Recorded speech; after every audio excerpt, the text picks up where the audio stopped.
নমস্কার, শম্পার রান্নাঘরে আপনাদের সবাইকে স্বাগত। আজ আমি আপনাদের জন্য নিয়ে এসেছি দারুণ স্বাদের একেবারে অনুষ্ঠান বাড়ির স্টাইলে একটি আমের চাটনি।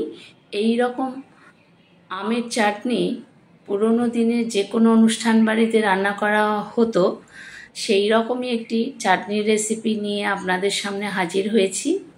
বন্ধুদের কাছে অনুরোধ, সম্পূর্ণ ভিডিওটি দেখবেন, লাইক কমেন্ট শেয়ার করবেন, আর যারা নতুন বন্ধু তারা লাইক কমেন্টের সাথে সাথে একটি সাবস্ক্রাইব করে বেল আইকনটি প্রেস করে চ্যানেলটির পাশে থাকবেন।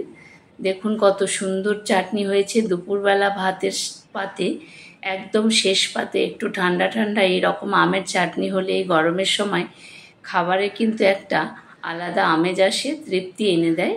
দেখুন কত সুন্দর চাটনি রান্না হয়েছে। আপনারা বাড়িতে অবশ্যই একবার ট্রাই করবেন এই রকম করে চাটনি রান্না, দেখবেন প্রত্যেকের ভালো লাগবে।